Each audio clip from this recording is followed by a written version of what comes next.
Good evening, everyone. So today we are back again with another video on chapter number 4 of history, that is Forest Society and colonialism. So yesterday we have already seen कि लोगों को क्या क्या problems आए थे, Britishers ने कैसे उनके साथ में बुरा किया था और किन किन कारणों से ब्रिटिशर्स ने डिफोरेस्टेशन किया था, कैसे फिर उन्होंने डैमेज कंट्रोल करने के लिए एक बंदे को बुलाया, जिसका जर्मन फॉरेस्ट एक्सपर्ट को बुलाया गया, जिसका नाम क्या था, डाइटरिच ब्रैंडिस. ठीक है. एंड ब्रैंडिस ने आकर के कौन कौन से स्टेप्स उठाए, जैसे कि उसने 1864 में इंडियन फॉरेस्ट सर्विस को स्टार्ट किया. 1865 में फर्स्ट फॉरेस्ट एक्ट आया और उस फॉरेस्ट एक्ट को दो बार अमेंड किया गया था, 1878 एंड 1927 में. जो 1878 वाला अमेंडमेंट था उसके अंदर जो फॉरेस्ट है उसको तीन पार्ट्स में डिवाइड कर दिया गया था, reserve, protected and village forest. जो रिजर्व फॉरेस्ट था वो बेस्ट कैटेगरी ऑफ फॉरेस्ट था. ठीक है.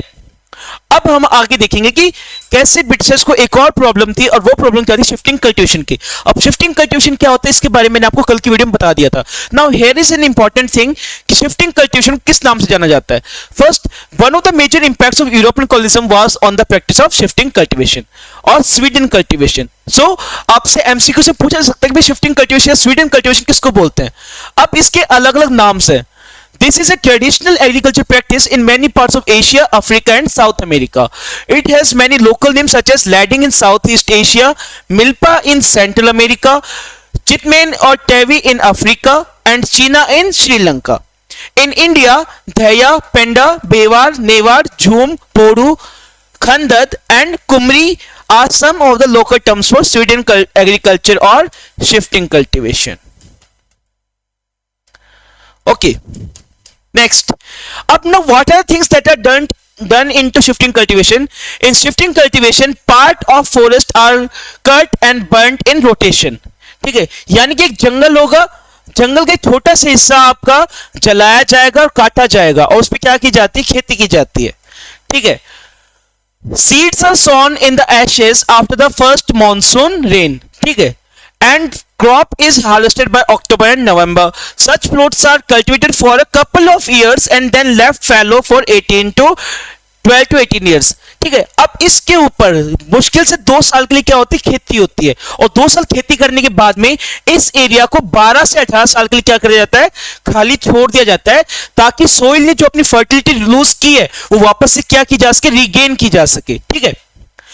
अब इससे प्रॉब्लम होने वाली किसको, ब्रिटिशर्स को. वाई, आगे देखते हैं. In central India, a mixture of crops are grown in this plot, and in central Indian Africa, it could be millets, Brazil, manioc, and other parts of Latin America, maize and beans. Now, how the Europeans were unhappy and why the Europeans considered this practice harmful? Now, they felt, अगर question आता है कि भाई Europeans को shifting cultivation से क्या problem थी, तो पहली problem, they felt that land which can be used for cultivation of for every year could not grow tree for railway timber. यानी ब्रिटिशर्स के अकॉर्डिंग अगर कोई जमीन हर साल खेती के लिए क्या की जा रही है, अलग अलग जगह यूज की जा रही है, तो ये क्या नहीं उगा पाएगी, टिम्बर ग्रो नहीं कर पाएगी. ठीक है. क्योंकि टिम्बर को बड़ा होने के लिए लगभग 12 से 15 साल लगती हैं, लेकिन यहां पे आप आए साल नई नई जगह काटते रहोगे तो इनको ग्रो होने का क्या नहीं मिलेगा, टाइम नहीं मिलेगा. When a forest was burnt, there was the added danger of flame spreading and burning valuable timber. अब सपोज कीजिए मैं इस एरिया में खेती कर रहा हूं. ठीक है. अब यहां पे मैंने खेती कर ली है, एक मेरी खेती हो गई, तो इसके बाद मैं क्या करूंगा, नेक्स्ट पे जाऊंगा. अब नेक्स्ट पे जाने के लिए पहले काटूंगा फिर जलाऊंगा. अब जब मैं इसको जलाऊंगा तो जंगल में घास भी होती है और उस घास, ये तो है नहीं कि घास इस एरिया में जलेगी, हो सकता है कभी कभी घास अपना एरिया इंक्रीज कर ले, तो इस एरिया में जो पेड़ होंगे वो भी उस आग की चपेट में आ जाएंगे और जब वो पेड़ उस आग की चपेट में आ जाएंगे तो ये भी क्या हो जाएगा, जल जाएगा, जिससे कि जो वहां पर अगर कोई पेड़ है जो टिम्बर के लिए यूजफुल है वो भी क्या हो जाएगा, खत्म हो जाएगा. और इसी का डर किसको था, ब्रिटिशर्स को था. Here you can see कैसे इसको जलाया जा रहा है. ठीक है ना. अब ये क्या है, बहुत दूर तक जंगल की आग बहुत दूर तक फैल सकती है. हम लोगों ने हिस्ट्री में बहुत सारे ऐसे एग्जांपल देखे हैं. For example California forest fire, या फिर ऑस्ट्रेलिया में फॉरेस्ट फायर था जिसने लाखों की संख्या में पेड़ों को खत्म कर दिया था. ठीक है.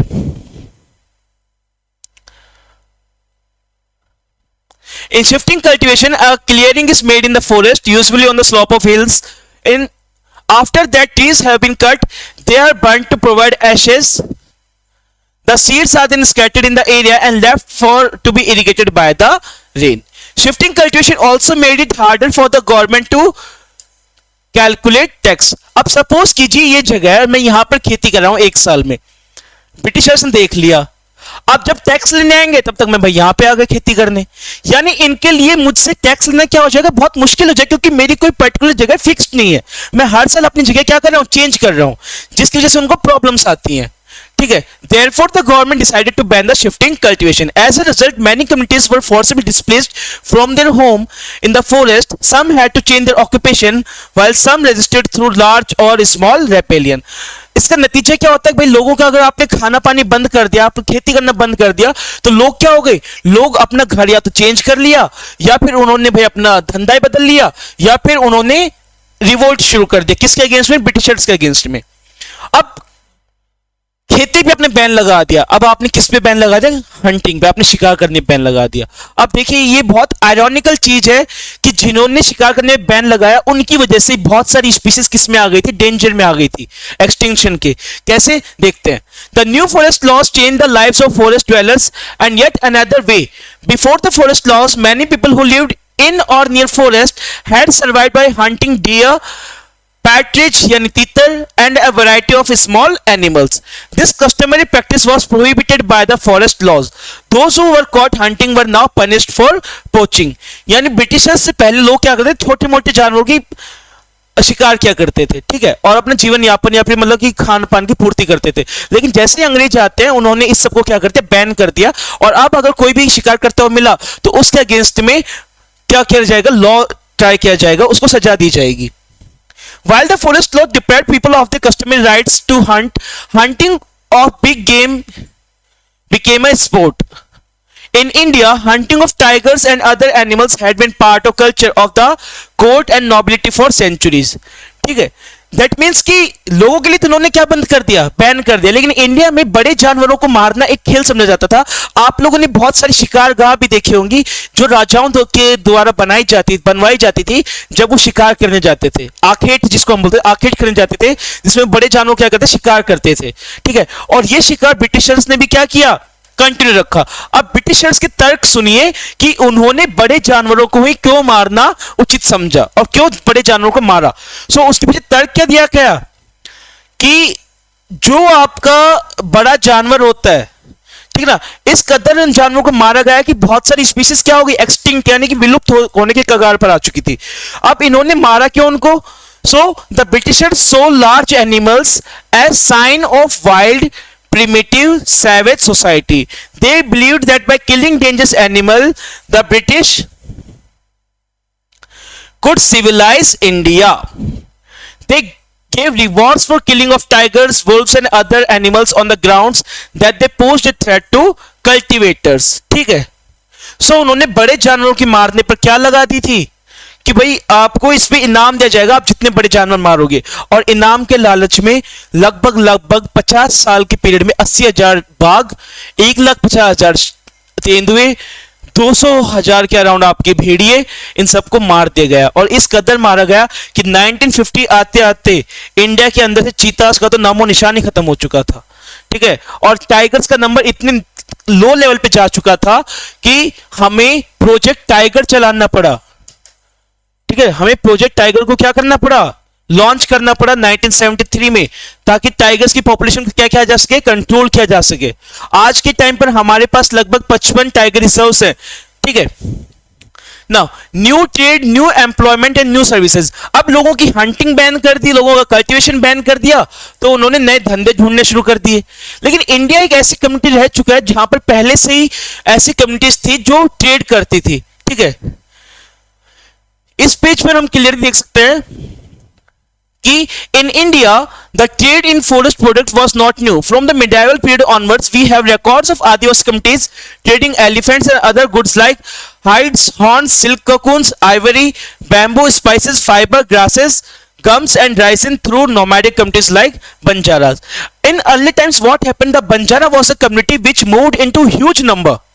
ठीक है, और इनके पास में इनके बुलक्स होते थे और सामान ये लोग जहां से क्रॉस करते थे वहां से कोई ना कोई प्रोडक्ट बाय करते थे या फिर बेचते थे, सामान बेचते थे. Even today Banjara sell on motor bikes. अब इनके पास बुलक कार्ट्स नहीं है, अब इनके पास मोटर बाइक्स आ चुकी है, लेकिन उस पे भी ये लोग सामान बेचते हैं। For example they sell salt, they sell garlic, they sell cumin seeds, each and everything they are selling. Okay. While the coming of British, however, trade was completely regulated by the government. The British government gave money to large European trader firms that sold right to trade in the forest products of particular area. Grazing and hunting by local people was restricted.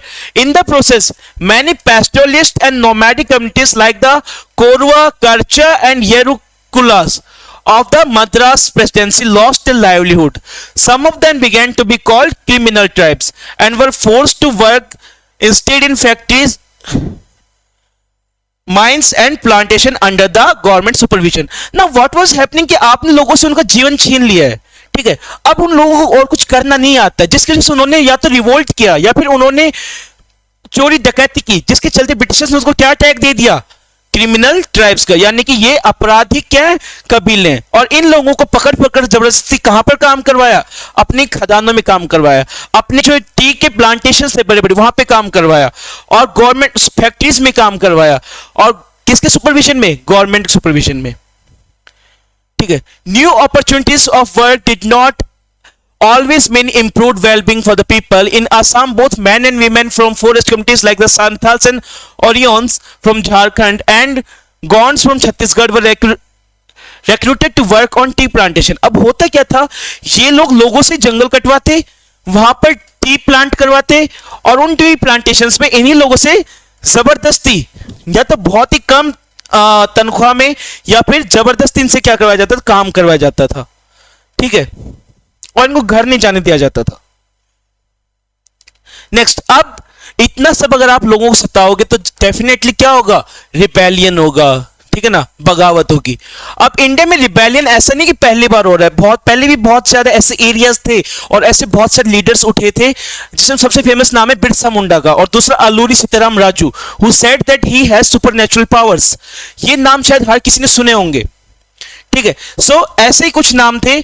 The leaders of these movements against the British like Sidhu and Kanu in the Santhal Pargana, Birsa Munda of Chota Nagpur और Alluri Sitaram Raju of Andhra Pradesh are still remembered today in songs, ठीक है। जो हमारे लोकगीत होते हैं उसके अंदर हम क्या करते हैं, इन हीरोज को याद करते हैं, ठीक है। लेकिन यहां पर जिस रिवोल्ट की बात की जाएगी वो किसकी बात है, बस्तर में, बस्तर में जो 1910 में हुआ था by the Dhurwa tribe. Okay, now the people of Bastar. अब बस्तर की एक लोकेशन दे रखी है, सो बस्तर कहां पे, छत्तीसगढ़ के अंदर है, ठीक है, ये रहा आपका, और यहां पर ये इसके इधर आपका उड़ीसा है, इधर महाराष्ट्र है, ठीक है, नीचे आंध्र है, तो 3 स्टेट से घिरा हुआ है। एक रिवर है जो क्रॉस करती है, रिवर कौन सी है यहां पे, इंद्रावती, ठीक है। Now Bastar is located in the southernmost part of Chhattisgarh, borders Andhra Pradesh, Odisha and Maharashtra. The central part of Bastar is on a plateau. Plateau यानी कि पठार के ऊपर है, जो सेंट्रल पार्ट है वो उठा हुआ है, ठीक है, जिस वजह से साइड में क्या है, lowlands बने हुए हैं, ठीक है। To the north of this plateau is the Chhattisgarh plain and to the south of it is the Godavari plain, ठीक है। The river Indravati winds across Bastar east to west, यानी ईस्ट से waste इसको बांट देती है। A number of different communities live in Bastar such as Maria and Muria, Gonds, Dhurwas, Bhatras and Halbas, and these people, forest people were very much into their forest beliefs. They considered forest as their mother and they paid offerings to the forest. According to them, whatever they have been given or whatever they get is from the mother nature or the forest. So if someone is putting pressure on them to vacate their mother or their place where they have lived, so it is hard for them, and for that sole purpose they started rebellion. Okay, here you can see these people showed respect to the earth by making some offerings at agriculture festivals. In addition to the earth, they showed respect to the spirit of the river, the forest and the mountains. Since each village knows where its boundaries lie, the local people look after all the natural resources within that boundary. If people from a village want to take some wood from forest of another village, they pay a small fee called devsari dand or man in exchange. Now what is the devsari dand or man? Suppose जो जंगल था, जंगल अलग अलग कबीलों में क्या था, बटा हुआ था. अब अलग अलग कबीलों में जब जंगल को बांट दिया गया था, तो हो सकता है जो रिसोर्सेस या फिर जो संसाधन कबीला ए के पास है वो कबीले बी के पास में ना हो, और जो कबीले बी के पास में वो कबीले सी के पास में ना हो. अब इन तीनों के बीच में क्या चलता है, ट्रेड चलता है. ठीक है. अब अगर कबीले ए को कबीले बी से कोई सामान खरीदना है, तो कबीले ए वाले लोगों को एक छोटी सी फी देनी होगी. उस फी का नाम क्या था, देवसारी दंड और मान. ये उस फीस का नाम था जो कि अगर मुझे किसी दूसरे जंगल से कुछ सामान चाहिए तो उसके लिए यूज किया जाता. यहां पर एक वर्ड आप देख सकते हैं, परगना. परगना मतलब जब बहुत सारे छोटे छोटे गांव आपस में मिलकर, जैसे आज हमारी खाप पंचायत होती है ना बहुत सारे गांवों की, सो ऐसे ही परगना होता था जहां पे बहुत सारे छोटे छोटे क्या मिलते थे, आपके गांव मिलते थे. ठीक है. एक बहुत फेमस परगना में 24 परगना. ठीक है.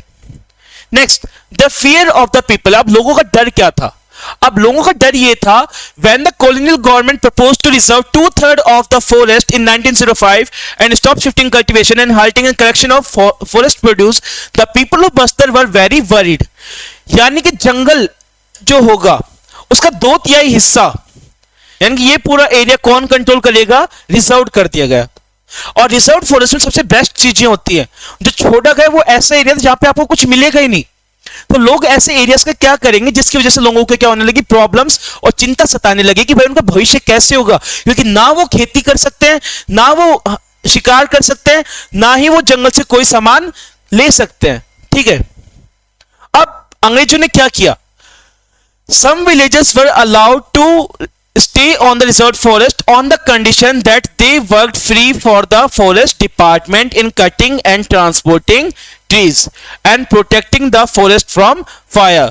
Subsequently these came to be known as forest villages. सिर्फ कुछ ही इन्होंने पहले हमसे हमारे जंगलों को छीना और उसके बाद में उन्हीं जंगल में रहने वाले कुछ लोगों को क्या बोला कि भाई हम आपको परमिशन दे सकते हैं रिजर्व फॉरेस्ट में रहने की. हालांकि रिजर्व फॉरेस्ट में हमने शुरुआत में पढ़ा था जब 1878 में उसका डिवीजन किया गया था. ठीक है. तो उसमें यह बोला गया था कि reserve forest best quality of forest होंगे और उसमें किसी को भी जाना क्या नहीं होगा, अलाउ नहीं होगा. लेकिन यहां पे क्या बात की गई थी, यहां पे यह बोला गया था कि भाई हम अलाउ कर देंगे बट आपको हमारे लिए उस जंगल में क्या करना होगा, लकड़ियां काटनी होंगी, उन काटी हुई लकड़ियों को ट्रांसपोर्ट करना होगा. यहां पे लकड़ी से मतलब है टिम्बर का. ठीक है. और इसी के साथ में जंगल में लगने वाली आग से भी उसको बचाना होगा. ठीक है. तो अब ऐसे जो गांव थे उनको क्या बोला जाने लगा, फॉरेस्ट विलेजेस.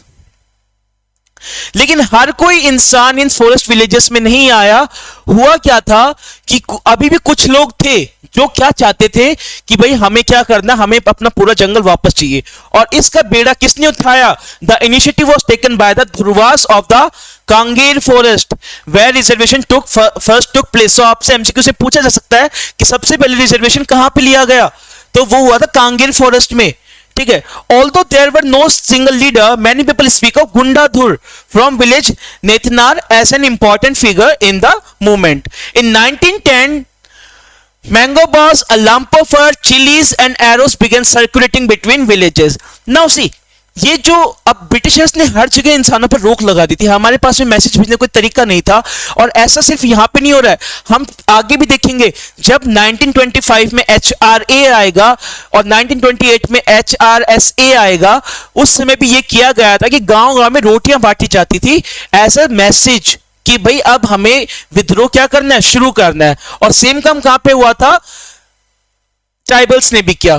ठीक है. अब ये मैसेज थे, they were actually messages inviting villagers to rebel against the British. अब इस रिवॉल्यूशन जो रिवोल्ट था 1910 का, उसमें क्या क्या किया गया था, bazaars were looted, the houses of officials and traders, schools and police stations were burnt and robbed, the grain redistributed, most of those who were attacked were in some way associated with the colonial states and in oppressive laws.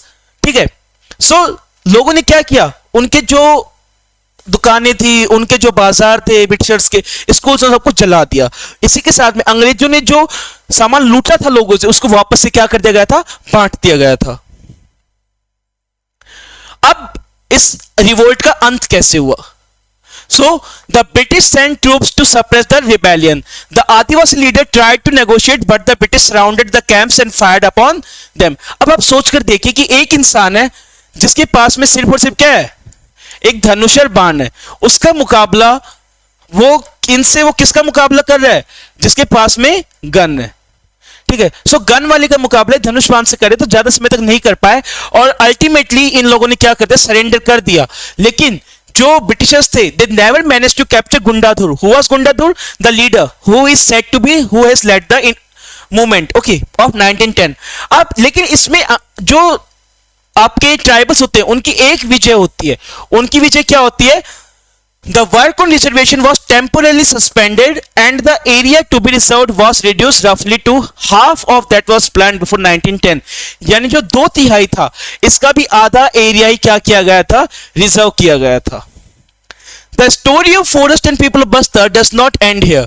After independence, some practice of keeping out people of forest and reserving them for industrial use continued. In 1970s, the World Bank proposed that 4,600 hectares of natural salt forest should be replaced by tropical pine to provide pulp for the paper industry. It was only after protest by local environmentalists that the project was stopped. Okay. Now अब हम कहां चलेंगे? अब हम पहुंच जाते जावा. सो जावा पहुंचने से पहले मैं आपको छोटी सी बात बता दूं कि जावा कहां पर है. सो जावा जो है वो क्या है? बिल्कुल इक्वेटर के ऊपर एक देश है इंडोनेशिया, जो कि 4 आइलैंड से बन, सुमात्रा, बोर्नियो, ठीक है, जावा, ऐसे करके एक और आइलैंड है. इन 4 से मिलकर आपको क्या बना? इंडोनेशिया बना है. और चूंकि ये इक्वेटर के ऊपर है तो यहां पर आइलैंड कंट्री है तो यहां पर बारिश भरपूर होती है और बारिश भी भरपूर है, धूप भी भरपूर है, जिसकी वजह से यहां पर कौन सा जंगल देखने को मिलता है? रेन फॉरेस्ट मिलता है. और रेन फॉरेस्ट होने की वजह से यहां पर पेड़ों की आबादी बहुत ज्यादा है. लेकिन आज जो जावा है वहां पर आपको रेन फॉरेस्ट नहीं मिलेगा, वहां पर आपको धान के खेत मिलेंगे. तो ऐसा क्या हुआ था कि जो एरिया कभी पूरा जंगल हुआ करता था वो आज धान के मैदानों में तब्दील हो चुका है. So let's see. Java is now famous as a rice producing island of Indonesia, but once upon a time it was covered mostly with forest. The colonial power in Indonesia were Dutch, just like we were colony of what? Britishers. ऐसे Indonesia में कौन थे? Dutch थे. ठीक है. So Dutch क्या करते? Dutch started forest management like the Britishers. In 1600, the population of Java was estimated 3.4 million. There were many villages in the fertile plains, but there were also many communities living in the mountains and practicing shifting cultivation. यानी same India जैसे हालात है और वैसा भी होगा भी. अब यहां पर एक कम्युनिटी का नाम है कलंग्स. अभी कलंग्स कौन थे? This community were expert would cutter. ठीक है. ये लोग इतने ज्यादा एक्सपर्ट थे कि इस कम्युनिटी का जो जावा है, जावा किंगडम का 1755 में 2 भागों में विभाजन होता है. ठीक है. जब इसका विभाजन हो रहा था उस समय जावा में रहने वाले कलंग्स की जो पॉपुलेशन थी वो कितनी थी? 6000 थी. सो ये लोग इतने फेमस थे कि जब विभाजन हुआ 3000 कलंग्स इस एरिया को दिए गए और 3000 कलंग्स इस एरिया को दिए गए थे. ठीक है. इवन तो डच लोग थे, इन्होंने भी इनकी हेल्प मांगने की कोशिश की थी, but these people did not comply with the Dutch. Okay. Now, जैसे इंडिया में साइंटिफिक फॉरेस्ट्री कौन लेके आया था? डाइट्रिच ब्रांडिस लेके आया था. ऐसे यहां पर भी साइंटिफिक फॉरेस्ट्री लाई गई थी. अब आपसे क्वेश्चन पूछा जा सकता है, इवन क्वेश्चन आएगा भी, what were the similarities between the scientific forestry of Dutch and Britishers? So same ही है कि भाई वहां पे भी लोगों को जाना बैन था, यहां पे भी लोगों को जाना बैन है. वहां पे भी चराना बैन था, यहां पे भी चराना बैन है. वहां पे आप जंगल से कुछ भी उठाना बैन था, यहां पे भी जंगल से कुछ भी सामान उठाना बैन है. और वहां पर भी जैसे फॉरेस्ट विलेज थे, यहां पर भी फॉरेस्ट विलेज होंगे जो कि ब्लैंक डाउन डायनेस्टी सिस्टम के अंडर में आएंगे. उसका हम आगे और से समझेंगे. In the 19th century, when it became important to control the territory and not just people, the Dutch enacted forest laws in Java, restricting villages access to forest. Now wood can only be cut for specified purpose like making river boats or constructing houses, and only from specified forest under close supervision. Villagers were punished for grazing cattle in young stands, transporting wood without permit, or traveling on forest road with horse cart. ठीक है. Now अब इस वाले paragraph पे हमें जो main चीज देखनी वो क्या है? The Dutch first imposed rent on land being cultivated in forest and then exempted some villagers from these rents if they worked collectively to provide free labor and buffaloes for cutting and transporting timber. This was known as Blandong Dynasty system. Okay, इसका मतलब क्या है कि जो जंगल है इसके ऊपर पहले डच लोगों ने क्या लगा दिया, टैक्स लगा दिया, और यहां पे रहने वाले लोगों से क्या वसूलने लगे, रेंट वसूलने लगे। और उसके बाद में क्या बोला कि हम आपको तभी रेंट फ्री करेंगे जब ये जो लोग हैं जो जंगल में रहते हैं ये इनके लिए फ्री में पेड़ों के क्या करें, काटें, और जो काटी हुई लकड़ियां हैं इनको अपने जानवरों की मदद से क्या करें, ट्रांसपोर्ट करवाएं, तभी इन लोगों को रेंट फ्री किया जाएगा। इस सिस्टम को पूरे को क्या नाम दिया गया था,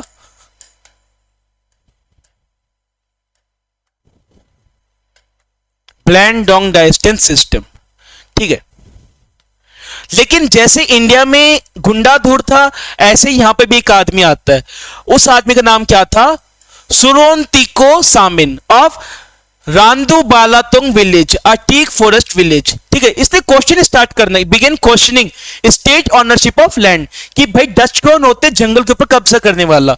ठीक है, he argued that the states has not created the wind, water, earth and wood, so it could not on it. Soon a widespread movement developed. ठीक है, अब उसके अकॉर्डिंग वही सेम तर्क है कि ना तो हमें डच लोगों ने इस हवा को बनाया है, ना ही डच लोगों ने पृथ्वी को बनाया है, ना ही उन्होंने पानी को बनाया है, तो वो ना ही उन्होंने जंगल बनाया है, तो वो लोग इसके ऊपर अधिकार कैसे कर सकते हैं, इसके लिए उसने क्वेश्चन करना शुरू किया। ठीक है, और बहुत सारे लोगों ने इसको फॉलो करना शुरू कर दिया। जो सामिन को फॉलो करते थे उनको क्या नाम दिया गया था, सामिनिस्ट।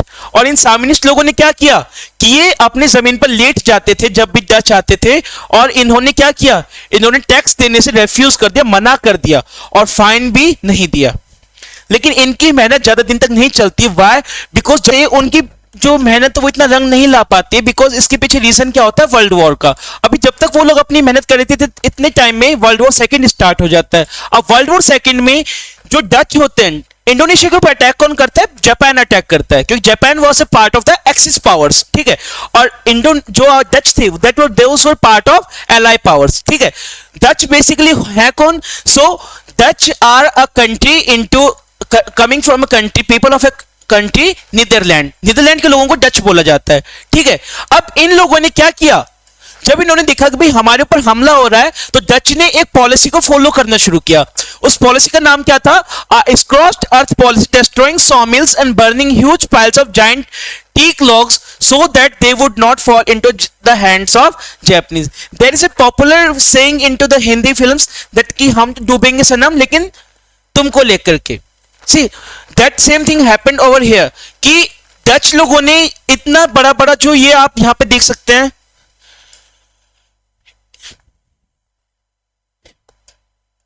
इन्होंने इतने ज्यादा एरिया में पेड़ों को काट रखा था, और ये इनके क्या थे, लॉग्स थे, टिम्बर जो इन्होंने कलेक्ट किया था। और यहीं पर सॉ मिल क्या होती है, आरा मशीन। सो डच लोगों ने अपने इन लॉग्स को जला दिया, इन हीप्स ऑफ लॉग्स को जला दिया, और जब अपनी आरा मशीन से उनको डिस्ट्रॉय कर दिया ताकि जापानीज लोग इनको क्या ना कर पाए, यूज ना कर पाए। और चैप्टर के शुरुआत में मैंने बताया था आपको कि जो जंगल होता है, जंगल जो होता है वो हर चीज के लिए क्या प्रोवाइड करता है, रॉ मटेरियल प्रोवाइड करता है। अब जब जापानीज यहां पे आते हैं उनको भी अपनी क्या लगानी थी, इंडस्ट्री लगानी थी, और इंडस्ट्री के लिए कच्चा माल कहां से आएगा, रॉ मटेरियल कहां से आएगा, जंगल से आएगा। यानी कि सपोज कर लो ये इतना बड़ा जंगल है, इसमें से इतना एरिया ऑलरेडी किसने साफ कर दिया, डच ने। अब इतना ही एरिया कौन साफ करेगा, जापानीज साफ कर देंगे। यानी जंगल को और काट दिया गया। अब जंगल को काट दिया गया तो जैसे ही वर्ल्ड वॉर खत्म होता है तो लोग आकर के साफ जगह पर क्या कर लेते हैं, कब्जा कर लेते हैं, और यहां पर क्या शुरू कर देंगे, खेती शुरू कर देते हैं। और ऐसे जो जंगल कभी यहां तक हुआ करता था आज वो इतने से एरिया में सिमट करके रह गया, जिसकी वजह से क्या हो रहा है, आपको इंडोनेशिया में जंगल देखने को नहीं मिलेगा जावा के अंदर। और क्या इस वजह से ही जहां कहीं पर हमने चैप्टर इसके पार्ट के फर्स्ट लाइन पढ़ी थी कि इंडोनेशिया आज राइस प्रोडक्शन के लिए जाना जाता है, जहां पर कभी एक जंगल हुआ करता था, सो उसके पीछे यही रीजन है। Now let's see further. The Japanese then exploited the forest recklessly for their on-war industry, forcing forest villagers to cut down more trees. These villagers used this opportunity to expand cultivation in the forest. After the war, it was difficult for the Indonesian Forest Service to get back this land, as in India, people need for agricultural land has brought into conflict with the forest department desire to control the land and excluded people from it. अब नए development क्या किए गए? पहले जहां पर सरकार का एक ही मोटो होता था कि हमें कंजर्वेशन ऑफ फॉरेस्ट किसके लिए करना चाहिए? टिम्बर के लिए. हमें जंगल सिर्फ किस लिए बचाना चाहिए? कि हमें टिम्बर मिल सके. लेकिन अब सरकार को समझ में आ चुका था कि हमें जंगल क्यों बचाना है? ताकि हम फ्यूचर के लिए बहुत सारी चीजों को बचा सके. और ये तभी मुमकिन है जब हम वहां के जो लोग हैं, people who live near the forest must be involved. जब तक हम जंगल वासी या उनके आसपास रहने वाले लोगों को इन्वॉल्व नहीं करेंगे जंगल की सुरक्षा में. एग्जाम्पल अगर हम ले तो हम बिश्नोई कम्युनिटी का एग्जाम्पल ले सकते हैं, जो कि कम्युनिटी फॉरेस्ट को गार्ड करते हैं. एक बहुत फेमस केस हुआ था 1997 के अंदर, जब एक मूवी शूट की जा रही थी, हम साथ साथ हैं. In that particular movie what happened that Salman Khan along with his other co-actors was accused of hunting down 2 black bugs, and this accusation were made by Bishnoi community. Okay, so हम जंगल को तब तक नहीं बचा सकते उसके आसपास के लोगों का हम क्या ना लें, सहारा ना लें. Many cases across India from Mizoram to Kerala, dense forests have survived only because the villages protected them from sacred groves known as sarnas, देवाकुदुस, can't Rai etcetera. यानी जैसे एक और बहुत फेमस केस है जो आपने न्यूज में सुना भी होगा, वेदांता. वेदांता एक कंपनी है जो कि आंध्र प्रदेश के अंदर ये सब करना चाहती थी, बट वहां के लोगों ने उसको बचाए रखा. Some villages have been patrolling their own forest, with each household taking it in turns instead of leaving it to the forest guard. Local forest communities and environmentalists today are thinking of different forms of forest management. With this we end our chapter. You have been given each and everything, you have been provided with each and everything. You can just simply scroll to the video and do your question answers from that. Till then, take care. Jai Hind. Keep on revising.